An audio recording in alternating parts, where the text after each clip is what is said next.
ఆదికాండము 17వ అధ్యాయము 6వ వచనము. నీకు అత్యధికముగా సంతానాభివృద్ధి కలుగచేసి నీలో నుండి జనములు వచ్చినట్లు నియమించెదను, రాజులను నీలో నుండి వచ్చెదరు. దేవునికి మహిమ కలుగును గాక. ఈ సమయమున దేవుడు అద్భుతమైన వాక్యాన్ని దేవుడు మన ఇచ్చినాడు. మరి ఇక్కడ నేను ఆదికాండము చదువుతున్నప్పుడు అబ్రహాముతో దేవుడు మరి ఈ విధంగా సంతానాభివృద్ధి కలుగచేసి నీలో నుండి జనములు వచ్చినప్పుడు నియమించదను, రాజులను నీలో నుండి వచ్చేదరని సెలవిస్తున్నాను. అయితే నాకు ఒక చిన్న డౌట్ ఉంది.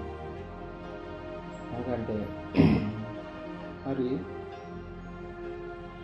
అబ్రహాముకి దగ్గర దేవుడు తన వృద్ధాప్యంలో శారాకి అబ్రహాముకి వృద్ధాప్యంలో దేవుడు కుమారుని కలుగజేస్తాడని దేవుడు సెలవిచ్చినాడు కదా.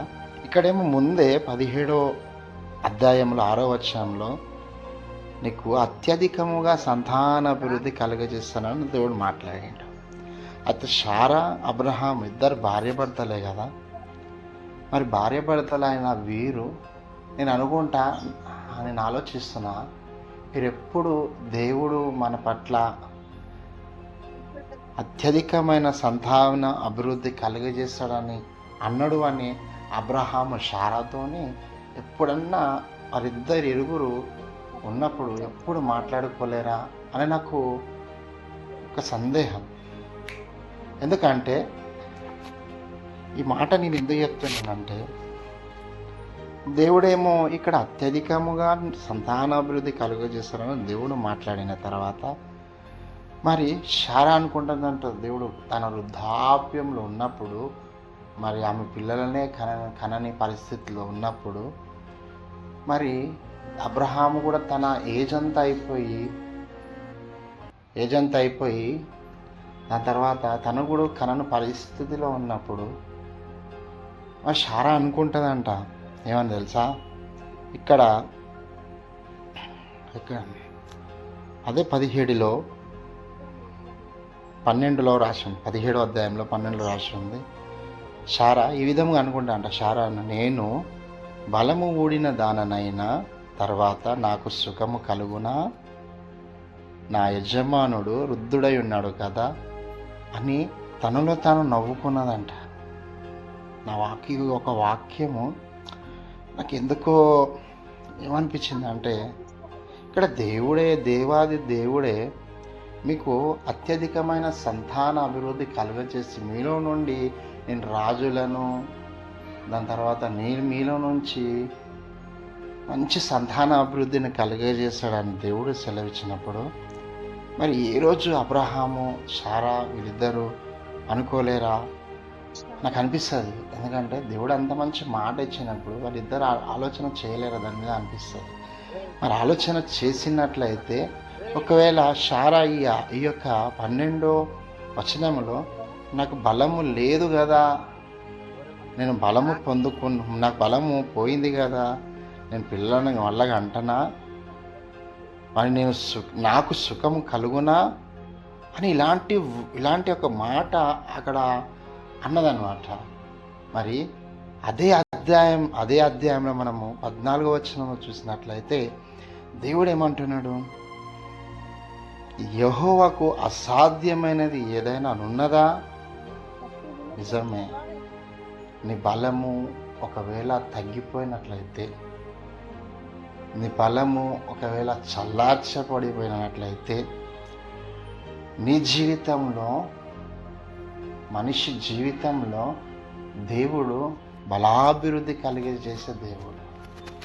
నువ్వు ఒకవేళ మనిషి ఆలోచన చేస్తాడేమో, నాకు దేనితో నాకు సుఖం వస్తుంది అని మనిషి ఆలోచన చేస్తాడేమో. దేవుడికి అసాధ్యమైనది ఏదీ లేదు.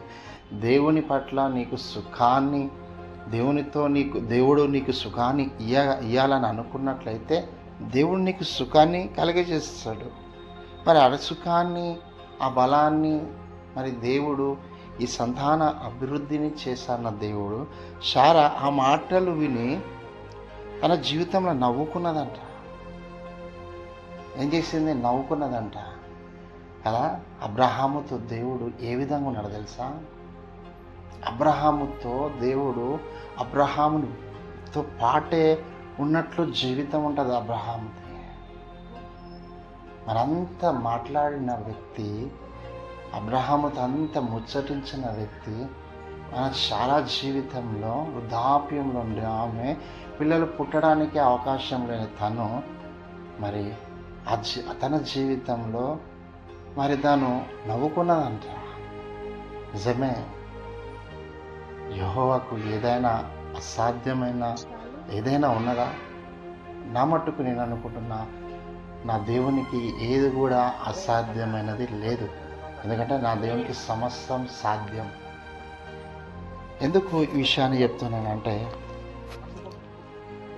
అబ్రహాము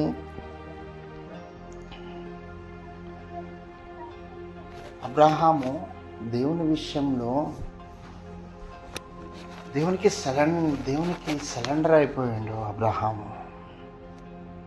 ఎందుకంటే అబ్రహాము తనను తాను దేవుని చేతికి దొరకకుండా ఆశీర్వదింపబడలేడు.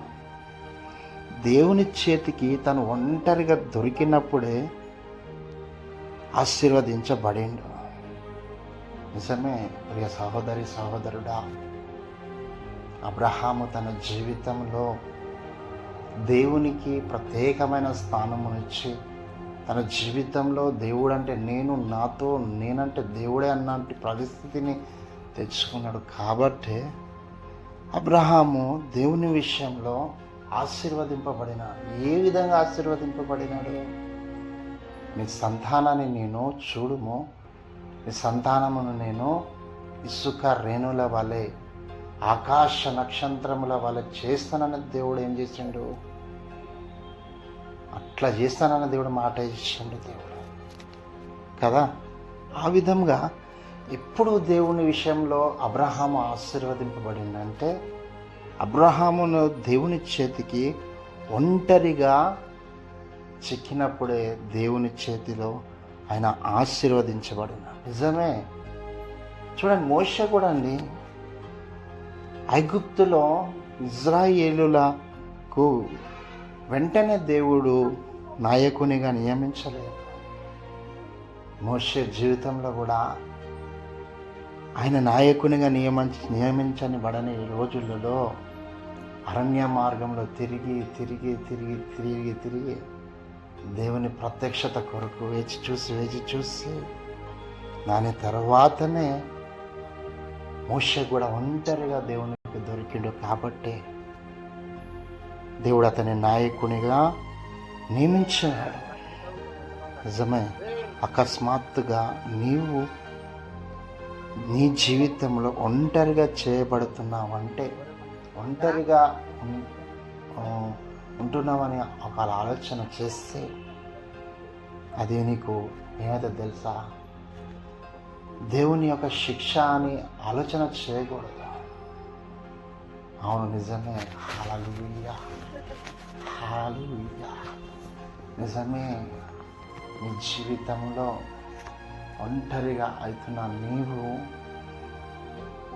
ఒంటరితనాన్ని అనుభవిస్తున్నానని నీవు ఆలోచన చేసినట్లయితే, ఆ ఒంటరితనంలో దేవుడు నీకు అద్భుతమైన తన శిక్షణను నేర్పిస్తున్నాడని ఆలోచన చేయాలి కదా. అబ్రహాము ఒంటరితనంలో దేవునికి చిక్కినాడు. ఆ మోషేని దేవుడు ఒంటరితనంలోనే ఏం చేస్తున్నాడు? నాయకునిగా, ఇశ్రాయేలుల ప్రజల మీద నాయకునిగా దేవుడు నియమించినాడు. ఈ రాత్రి కాల సమయంలో నేను మన దేవునికి ఒంటరిగా దొరకగలుగుతున్నామా? ఒంటరిగా దొరికిన అబ్రహాముని దేవుడు ఏం చేస్తున్నాడు? ఆశీర్వదించినాడు. అనేక జనములకు తండ్రిగా నియమించినాడు. హల్లెలూయా, యేసు నీకు స్తోత్రం. అనేక మందికి తండ్రిగా దేవుడు నియమించినాడు. తనతో పాటు తన నిత్య నిబంధనను చేసినాడంట దేవుడు. అంత అద్భుతముగా దేవుని చేతికి ఒంటరిగా అబ్రహాము దొరికినాడు. ఈ సమయంలో నేను దేవుని చేతికి ఒంటరిగా దొరికినట్లయితే బలమైన సాధనములుగా వాడుకున్నటకు దేవుడు మనలను తయారు చేయుటకు వెనుకంజ వేడుస్తున్నా. ఈ రాత్రి కాల సమయంలో ఈ వాక్యము దేవుడు దీవించి ఆశీర్వదించును గాక. ఆమేన్.